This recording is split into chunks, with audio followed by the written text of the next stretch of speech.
Salut à tous, c'est Salim. Aujourd'hui, je vous fais une petite vidéo pour vous présenter ma version du T-45 Ghost Hawk en Lego. Alors, c'est un avion développé par McDonnell Douglas, aujourd'hui Boeing, pour l'entraînement des pilotes de l'US Navy sur porte-avions. Étant donné que nos pilotes de l'aéronavale française sont également formés aux États-Unis, eh bien, c'est un avion sur lequel débutent les pilotes embarqués sur le porte-avions Charles de Gaulle.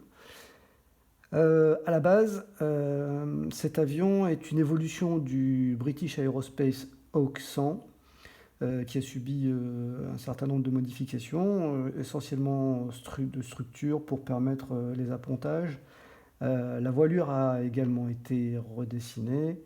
Ce qu'on peut noter aussi, c'est qu'à la place de l'aérofrein en bas, on a mis la crosse d'appontage maintenant.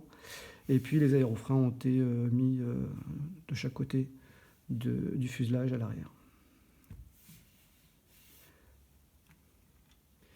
Alors sur cet avion, je voulais faire un petit avion cette fois-ci.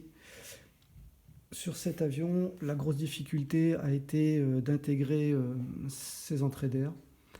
J'ai opté pour cette fenêtre, un peu comme je l'avais fait pour le Fuga Zephyr.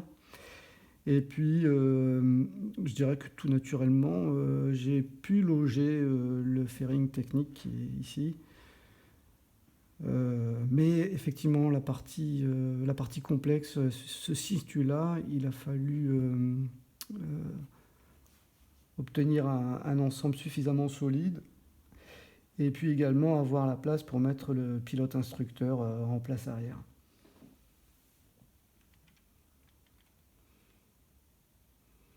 Voilà d'un peu plus près ce que ça donne.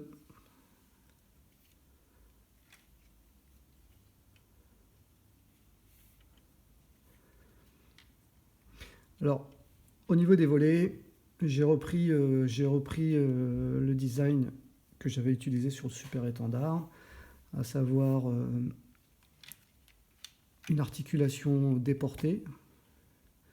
Je vais vous montrer. Donc, étant donné que la position des articulations n'est pas cohérente avec celle qu'on peut avoir sur les volets, j'utilise cette barre pour réaliser les ajustements nécessaires. Alors, ce design présente l'avantage déjà d'avoir un volet qui s'articule. Et puis, on peut même, encore une fois, imaginer un système à double fente.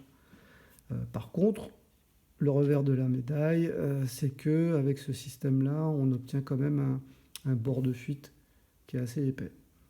Donc, au niveau esthétique, c'est pas le top. Moi, personnellement, j'ai privilégié l'aspect pratique et technique plutôt que l'esthétisme, à ce niveau-là en tout cas.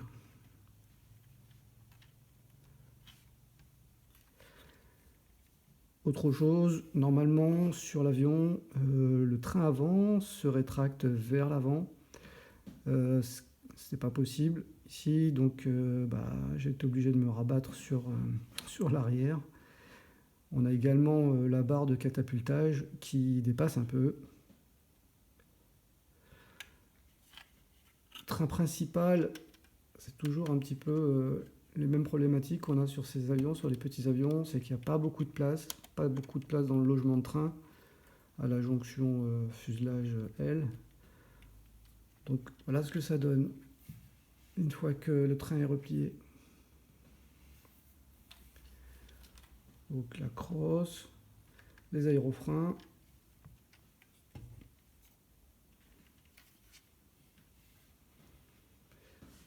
J'ai classifié ce modèle dans la catégorie expert parce que, encore une fois, à cause de l'assemblage un petit peu complexe au niveau des entrées d'air.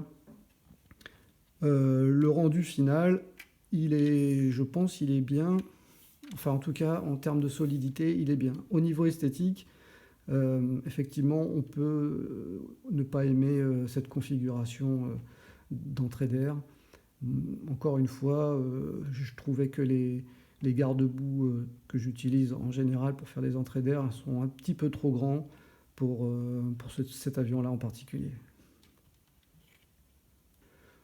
On a des gouvernes de profondeur qui sont fonctionnelles.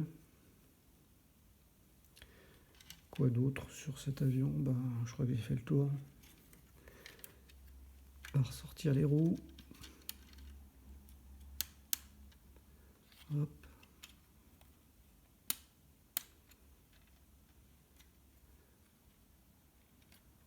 Alors l'avantage c'est que la barre de catapultage, ça permet de sortir la roue assez facilement. Alors on peut également mettre l'avion sur le petit stand, moyennant quelques modifications du stand. Voilà ce que ça donne. On va essayer de le rentrer dans le cadre. Voilà le T45 Goshawk.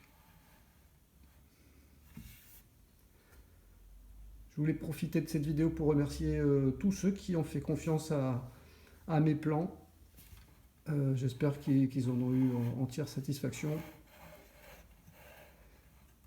Et je vous dis à très bientôt pour un nouvel avion.